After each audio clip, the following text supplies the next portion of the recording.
Hello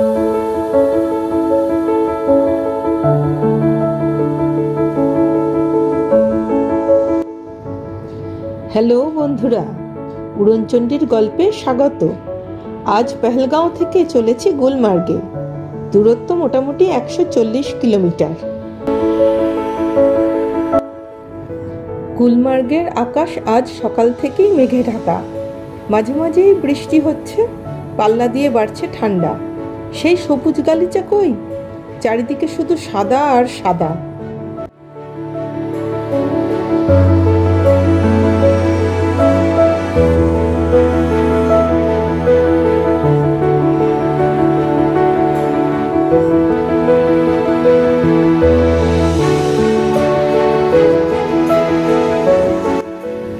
খিলেনমার্গে যাওয়ার কেবল কারও বন্ধ।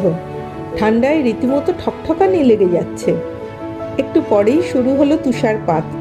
তুলো তুলো বরফ পড়ছে সারা গায়ে। আমরা যারা সমতলের মানুষ, তাদের কাছে দারুণ উপভোগ্য।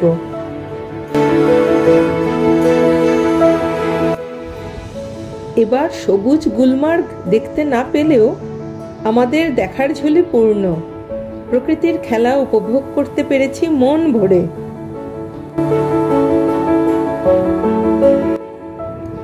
রাজেশ খান্নার জয় জয় শিব শঙ্কর খ্যাত মন্দিরে যেতে ভিজে চুপ্পুস। যতটা সময় থাকার কথা ছিল থাকা গেল না। হ্যাচ্চো হ্যাচ্চো করতে করতে ভেজা কাক হয়ে ফিরতে হলো 51 কিলোমিটার পথ পেরিয়ে শ্রীনগরে।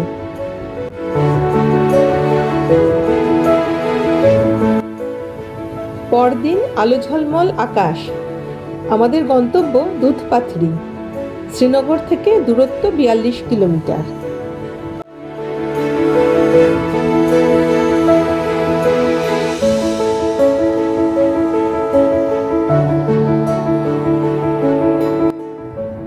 কি যে বলবো দুধপাথরি সম্বন্ধে।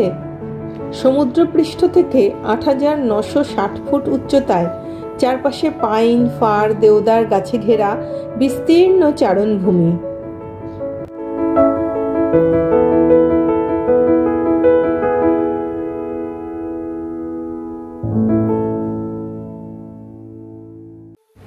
কোথাও কোথাও মাটি আর কাঠ দিয়ে বানানো ঘর। ছাগল ভেড়া চড়াতে আসা রাখাল ছেলেরা বিশ্রাম নেয়। বছরের 6 মাস থাকে বরফে ঢাকা, বাকি সময় সবুজ ঘাসে ভরা। ছাগল ভেড়া আর ঘোড়াদের মহানন্দে চড়ে বেড়ানোর ময়দান।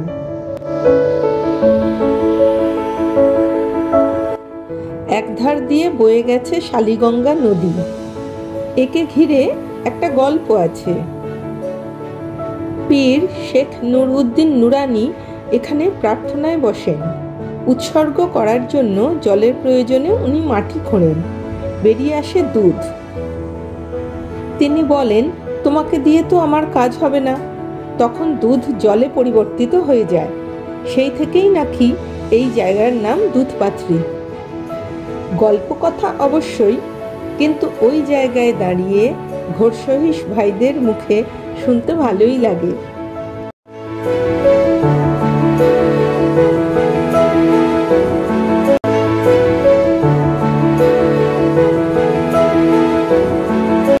আগের দিন বরফ ঢাকা গুলমার্গ দেখার পর দুধপাথরিতে এসে মন একদম টইটম্বুর।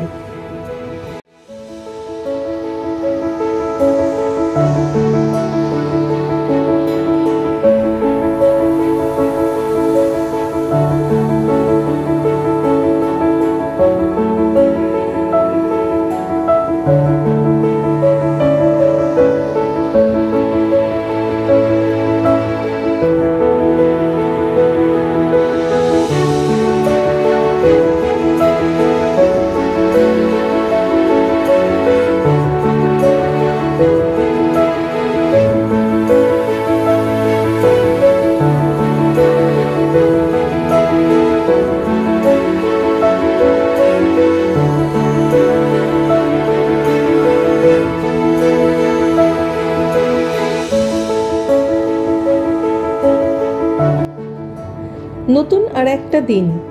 চলেছি সোনমার্গ বা সোনামার্গের পথে। শ্রীনগর থেকে দূরত্ব প্রায় 80 কিলোমিটার। এখান থেকে থাজিওয়াস হিমবাহ খুব ভালো দেখা যায়।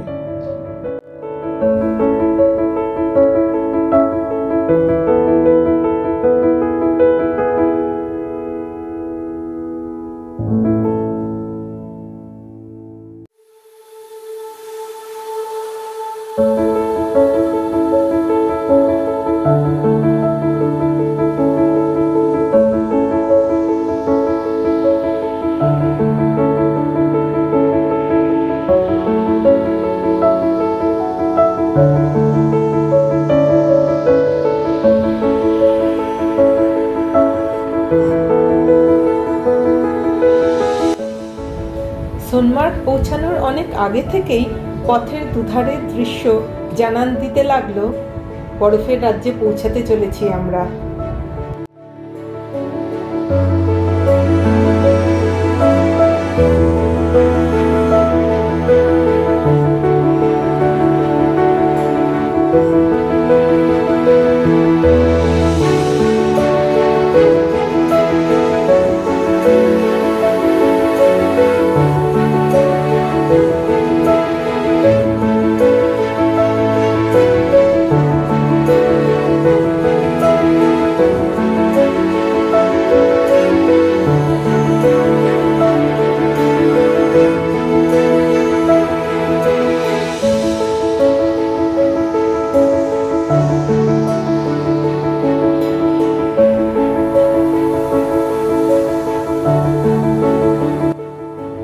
আশেপাশে মাথা উঁচু করে দাঁড়িয়ে আছে সিরবাল, কোলাহাই, অমরনাথ, মাচই ইত্যাদি শৃঙ্গ। বহু প্রাচীনকালে সোনমার্গ হয়ে চলে যাওয়া রেশম পথ ধরে তিব্বতের সাথে ভারতের বাণিজ্য চলত।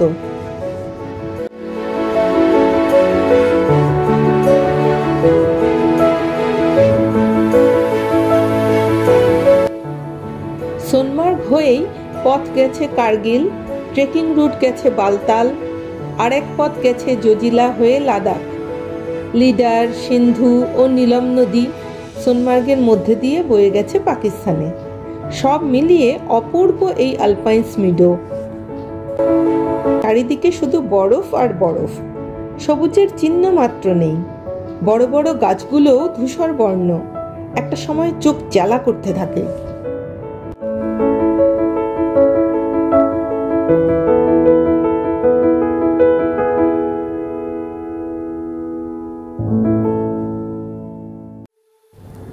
কিন্তু আমরা তো গরম রাজ্যের মানুষ, তাই খুব উপভোগ করি এই ঠান্ডা।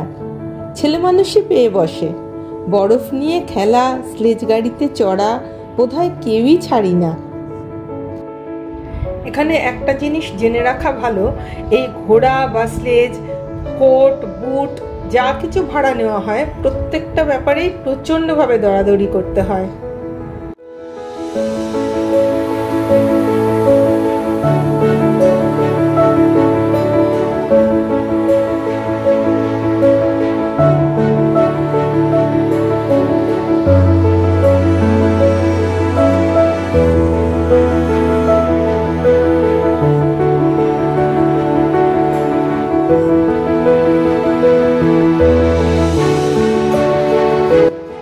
দেদার হই হুল্লোড় করে শেষ বেলায় ফিরে আসা শ্রীনগরে।